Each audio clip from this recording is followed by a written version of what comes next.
Hey guys, Hi! it's the SG Flixters and we are back for the movie review of The King's Man. The King's Man. Alright, we just had a nice Christmas and New Year's and that's why we haven't been making 1 much week of videos. gorging ourselves. Yeah, and we gained so much weight. Yeah, we took a break to watch this movie. And now it's back to reality. Yeah. Yeah, so The King's Man. Wow, this was quite a good movie, right? Yes, It's definitely. like a pleasant surprise over how different it was to the previous two movies that came before. It was like less gory and it was more focused on few characters rather than many characters. In a way, You know? yes. Yeah. Yeah. So it was like focused on Ralph Fiennes' character, who's Orlando Oxford. Yep. and then his son Conrad. Conrad, yep. I like how it played out all the way. The story was played out over the historical backdrop of World War One, right? World War One, yes. Yeah, 14, 1914. yeah, 14 to 18. So it was like the three kings, right, from England, Russia. Russia and Germany. It had a bit of actual history to it, like I didn't know they were actual cousins who actually went to rule these three continents. So she knew but I didn't know. Who were, So who by were history- ruling the continents, not they Yeah. went to rule. Yeah, so this movie had a lot of real history to it, but then they had a twist, the Kingsman twist. Yeah. Right. I enjoy these kind of movies where it is like you have like the historical skeleton and then they fill in the blanks.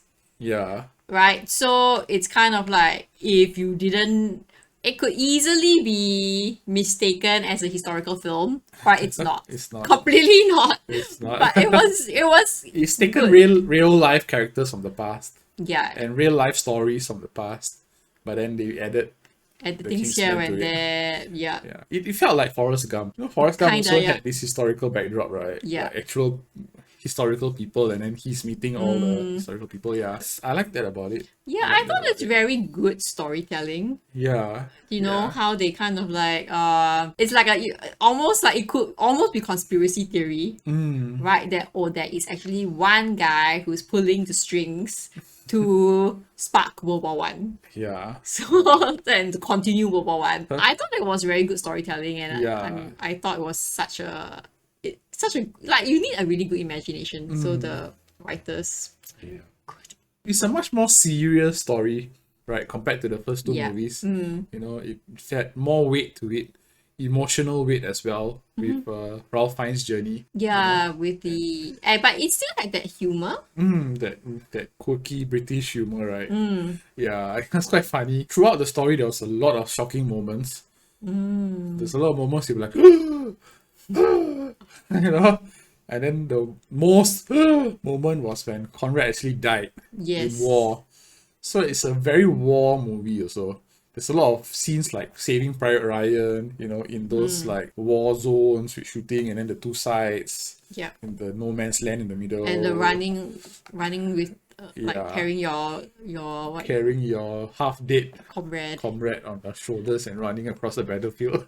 They had Yeah. all of that in this movie. Yeah, one of the shocking moments was that Conrad died in the war. Yeah, it was like to me that was such a good scene. Yeah. It was so sad, but at the same time, like you would not have. I did not see that Yeah, coming. It was a twist. It was a big because he survived going to that line. You know Yeah. they had a mission to recover this piece of information that is stuck in no man's land, right?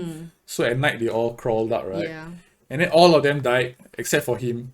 And then he found a piece of information and the spy that was still alive. And then he carried the spy across the battlefield. And then he was getting shot and all that, and he still survived. Yeah, so you're seeing like And this then like he's like- incredible survival story, Yeah. and then like boom, And he's then dead. he just goes back to his side, and then people think he's a German spy and shoots him in the head. That's it.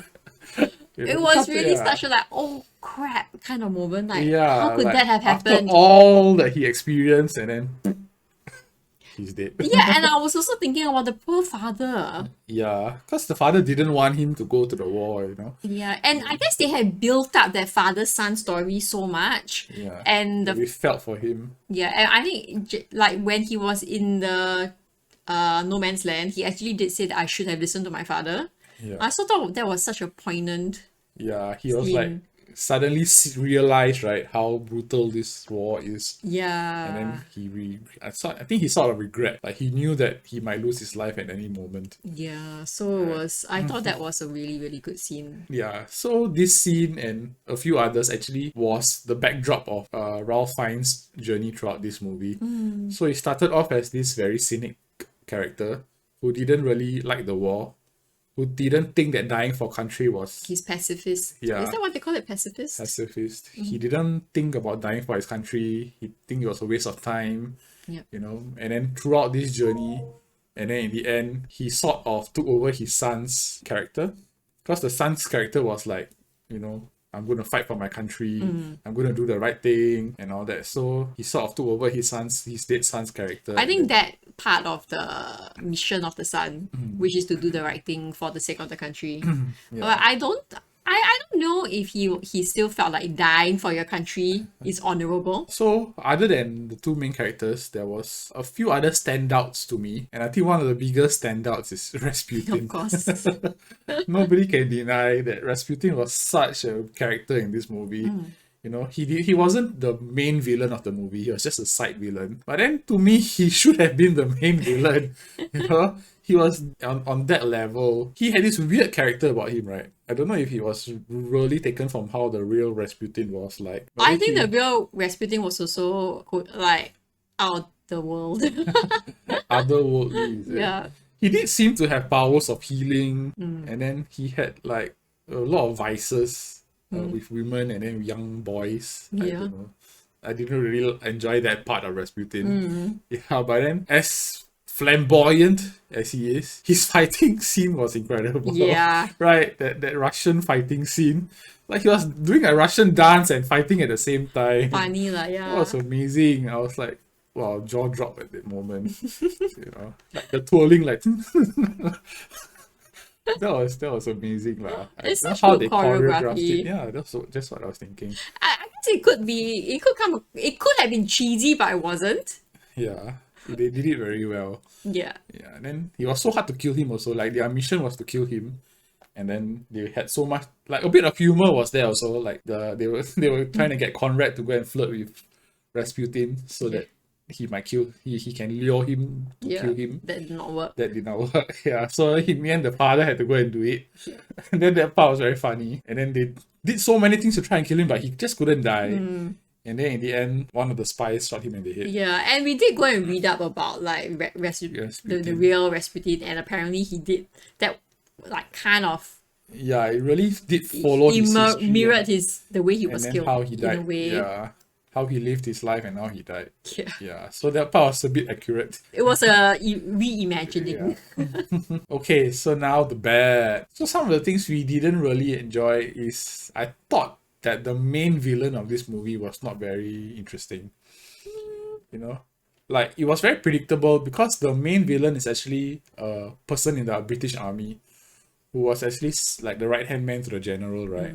Yeah, so all along they show him, and then when they show the villain, it'll be like from his back, or he's covered in darkness, so you can't really see who's the villain. Yeah, so in the end, when they revealed him, I thought it was like, oh, I suspected that it was that guy. You know, it wasn't really like they keep showing from the back and all that. I was expecting like some actor or some great, you know, something great to appear, but then nope. But partway through, you kind of can guess that it was that character. Yeah, there was a certain moment where the general's boat was going to be destroyed by a submarine. So just before it got destroyed, this guy, this villain, he said he was seasick, so he had to go on the main deck of the ship. Yeah, so that he won't get so seasick. So when that happened, I was like, he got to a part where he could just jump into the water and escape while the ship got destroyed. So yeah, so that actually made me suspicious that he might actually be the main villain in the end, and then he was. Okay, yeah. Right. I actually kind of suspected it might be him because one of the characters did say that, oh, it must be somebody on the inside. And then shortly after that, they showed him. So it was kind of like hinting. Foreshadowing, right? Yeah, so at that point I thought, okay, it possibly was him because they didn't really feature many other characters from the British side. Yeah. So that's why I kind of thought that it might be him. Okay. Yeah. Yeah, and then another thing that it was not really a bad thing, but it detracted from the flow of the movie. Like the pacing was like history and seriousness and all that, and then it was so realistic, I would say. And then when it came to the third act, suddenly final it act. became super unrealistic. Like it became like a superhero movie, you know, when he was parachuting down, and then he was hanging off the cliffs, and then he was Yeah. like climbing off the cliffs on the side, right?